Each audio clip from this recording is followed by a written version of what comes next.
BBC বাংলার সান্ধ্য অধিবেশন প্রবাহতে আপনাদের স্বাগত। আজ আপনাদের সাথে লন্ডন স্টুডিও থেকে আছি মানসী বড়ুয়া। বাংলাদেশের সর্বশেষ গুরুত্বপূর্ণ আপডেট সংবাদে আপনাকে স্বাগত। শুরুতেই সংবাদ শিরোনাম, পরে বিস্তারিত। প্রথমে জানাবো আমাদের হাতে থাকা সর্বশেষ গুরুত্বপূর্ণ সবথেকে তাজা আপডেট সংবাদ। ময়মনসিংহ বিভাগের সঙ্গে সারা দেশে বাস চলাচল বন্ধ। ময়মনসিংহ জাতীয় নাগরিক পার্টি এনসিপি ও পরিবহন শ্রমিকদের পক্ষের পাল্টাপাল্টি কর্মসূচিতে আজও বন্ধ ঢাকা ময়মনসিংহ মহাসড়কের বাস চলাচল। ঢাকার পরিবহন শ্রমিক ফেডারেশনের নির্দেশনায় ঢাকা ময়মনসিংহ রুটের সকল বাস অনির্দিষ্টকালের জন্য বন্ধ ঘোষণা করেছে জেলা মোটরযান মালিক শ্রমিক ও জেলা শ্রমিক ইউনিয়ন। এরপর জানাবো ইতালির উদ্দেশ্যে দেশ ছাড়লেন প্রধান উপদেষ্টা।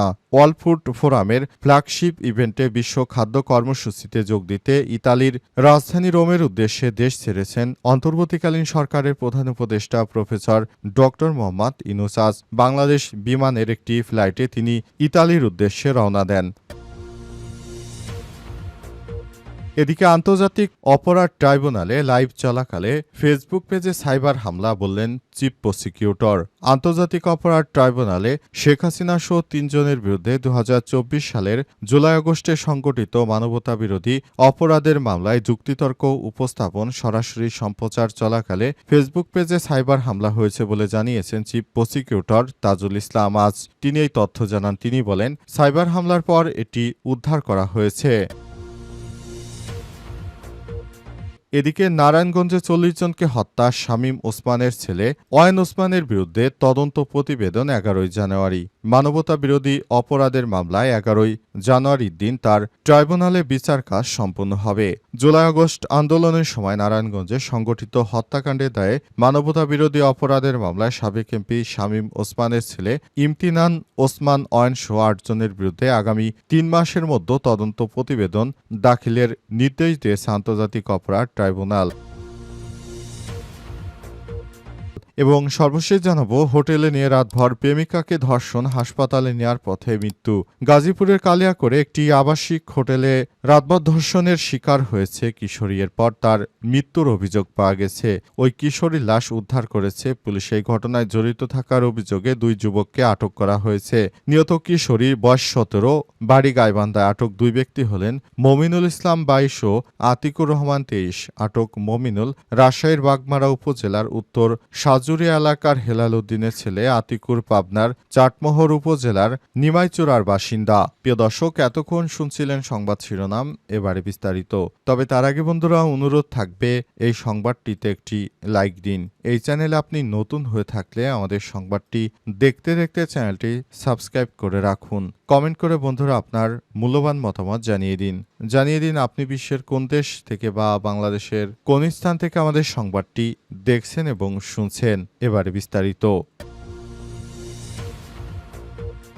ময়মনসিংহ বিভাগের সঙ্গে সারা দেশে বাস চলাচল বন্ধ।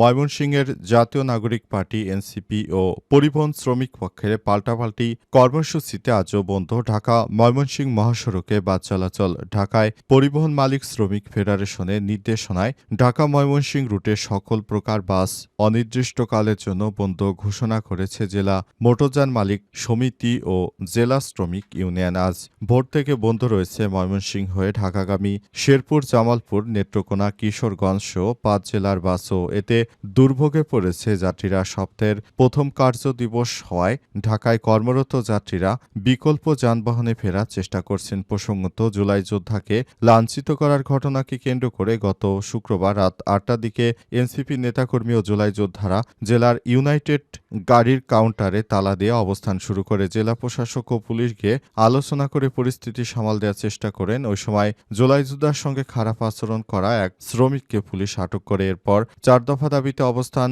অব্যাহত রাখে এনসিপির নেতাকর্মী ও জুলাই যোদ্ধারা। এর পরদিন শনিবার বেলা 11টার দিকে মাসকান্দা বাস টার্মিনালের ঢাকাগামী ইউনাইটেড বাস কাউন্টারের সামনে চাদর পেতে এনসিপি নেতাকর্মী ও বৈষম্য বিরোধী আন্দোলনের সাবেক নেতারা অবস্থান কর্মসূচি পালন করেন। তাদের পেছনে ব্যানার ছিল জেলা আওয়ামী লীগের সহসভাপতি আমিনুল হক ও জুলাই আন্দোলনের শহীদ রিদওয়ান হোসেন সাগরের ছবি। ব্যানারে লেখা ছিল, শহীদ সাগর হত্যা মামলা মামলার এজাহারভুক্ত আসামি ময়মনসিংহের আত্মস্বীকৃত গডফাদার আমিনুল হক শামীম এর মালিকানাধীন সব পরিবহন বন্ধসহ অবিলম্বে তাদের গ্রেপ্তারের দাবিতে অবস্থান কর্মসূচি পালন করা হয়। ইতালির উদ্দেশ্যে দেশ ছাড়লেন প্রধান উপদেষ্টা। ওয়ার্ল্ড ফুড ফোরামের ফ্ল্যাগশিপ ইভেন্টে বিশ্ব খাদ্য কর্মসূচিতে যোগ দিতে ইতালির রাজধানী রোমের উদ্দেশ্যে দেশ ছেড়েছেন অন্তর্বর্তীকালীন সরকারের প্রধান উপদেষ্টা অধ্যাপক ড মোহাম্মদ ইউনূস। আজ 11:30 প্রধান উপদেষ্টা ও তার সফরসঙ্গীদের বহনকারী বিমান বাংলাদেশ এয়ারলাইন্সের একটি ফ্লাইটে হজরত শাহজালাল আন্তর্জাতিক বিমানবন্দর ছেড়ে যান। তারা সফর সময়সূচি অনুযায়ী অধ্যাপক ড ইউনূস ফোরামের মূল অধিবেশনে আমন্ত্রিত অতিথি হিসেবে ভাষণ দেবেন। সেই সঙ্গে তিনি ইতালির প্রধানমন্ত্রী জর্জিয়া মেলোনি এবং বিভিন্ন আন্তর্জাতিক সংস্থার প্রধানদের সঙ্গে বৈঠক করবেন এবং বৈঠকে খাদ্য নিরাপত্তা, দারিদ্র্য নিরসন ও টেকসই উন্নয়ন সহ বৈশ্বিক ইস্যু নিয়ে আলোচনা হবে। ওয়ার্ল্ড ফুড ফোরাম জাতিসংঘের খাদ্য ও কৃষি সংস্থা FAO আয়োজিত একটি বৈশ্বিক প্ল্যাটফর্ম, যেখানে বিশ্বের নীতি নির্ধারক, গবেষক ও উদ্যোক্তারা খাদ্য ব্যবস্থাপনার ভবিষ্যৎ নিয়ে মতবিনিময় করেন। এবারের আসরটি 10 থেকে 17 বছর 17 অক্টোবর পর্যন্ত চলবে। রোমে FAO সদর দপ্তরে প্রধান উপদেষ্টার সফর সঙ্গীদেরকে নিয়ে তিনি আন্তর্জাতিক অঙ্গনে এর আগেও বেশ কয়েকটি সফর করেছেন। প্রধান উপদেষ্টার এই সফরকে আন্তর্জাতিক অঙ্গনে বাংলাদেশের সক্রিয় কূটনৈতিক ভূমিকার একটি বিশেষ তাৎপর্য গুরুত্বপূর্ণ দিক হিসেবে দেখা হচ্ছে। আগামী 15 অক্টোবর প্রধান উপদেষ্টা আবার দেশে ফেরার কথা রয়েছে বলে তার দপ্তর থেকে বিষয়টি নিশ্চিত করা হয়েছে। আন্তর্জাতিক অপরাধ ট্রাইব্যুনালে লাইভ চলাকালে ফেসবুক পেজে সাইবার হামলা বললেন চিফ প্রসিকিউটর। আন্তর্জাতিক অপরাধ ট্রাইব্যুনালে শেখ হাসিনা সহ 3 জনের বিরুদ্ধে 2024 সালে জুলাই আগস্টে সংগঠিত মানবতা বিরোধী অপরাধের মামলার শুনানি চলছিল। তখনই ফেসবুকে হামলা দেয় কিছু দুষ্কৃতকারীরা। তারা ফেসবুকে হানা দিয়ে এসব বিষয়গুলো বিশ্বের সামনে থেকে মুছে দিতে চেয়েছিল, কিন্তু আমাদের আন্তর্জাতিক অপরাধ ট্রাইব্যুনালের প্রসিকিউটররা তারা অনেক উন্নত, তারা বিভিন্নভাবে ঠিকমতো কাজ করে সবকিছু ঠিক করে ফেলেছেন। যারা এই ধরনের নাশকতা কর্মকাণ্ড চালাতে চায় তাদেরকে কোনো ছাড় দেওয়া হবে না বলে জানিয়েছেন চিফ প্রসিকিউটর তাজুল ইসলাম। তিনি বলেছেন, এই ধরনের কর্মকাণ্ড করে আর কেউ রেহাই পাবে না। শেখ হাসিনা বিগত 17 বছরে হত্যা, গুম, খুনের মতো নানা রকম বিভিন্ন সমস্যা ক্রিয়েট করে দেশটাকে কলঙ্কিত করতে চেয়েছিল, কিন্তু আমরা বাংলাদেশটাকে 5 অক্টোবরের পর যে সুযোগ পেয়েছি সেই সুযোগকে কাজে লাগিয়ে অন্তর্বর্তীকালীন সরকার সেই সুযোগকে কাজে লাগিয়ে শেখ হাসিনার বিচার সহ যতই অপরাধ হয়েছে না কেন সবকিছুর বিচার করা হচ্ছে। এই বিষয়গুলো আমরা দেখছি। এগুলো অন্তর্বর্তীকালীন সরকারের প্রধান উপদেষ্টার দায়িত্ব নেওয়ার সময় তার প্রতিশ্রুতি বিষয় ছিল যে বাংলাদেশে অন্তর্বর্তীকালীন সরকারের প্রধান উপদেষ্টা প্রফেসর ডক্টর মোহাম্মদ ইউনূসের সরকার এই বিষয়গুলোকে ঠিকমতো পরিচালনা করার জন্য বিভিন্ন সমস্যা ফেস করেছেন, কিন্তু সর্বশেষ তিনি সবকিছু মোকাবেলা করে দেশটাকে ভালো অবস্থানে রাখার জন্য এখনো প্রচেষ্টা চালিয়ে যাচ্ছেন। এ বিষয়টি আমাদের অবশ্যই দেখতে হবে। নারায়ণগঞ্জে 40 জনকে হত্যা শামীম ওসমানের ছেলের বিরুদ্ধে তদন্ত প্রতিবেদন 11 জানুয়ারি। জুলাই আগস্ট আন্দোলনের সময় নারায়ণগঞ্জে সংগঠিত হত্যাকাণ্ডের দায়ে মানবতাবিরোধী অপরাধের মামলায় সাবেক এমপি শামীম ওসমানের ছেলে ইমতিনান ওসমান অয়নসহ 8 জনের বিরুদ্ধে আগামী 3 মাসের মধ্যে তদন্ত প্রতিবেদন দাখিলের নির্দেশ দিয়েছে আন্তর্জাতিক অপরাধ ট্রাইব্যুনাল।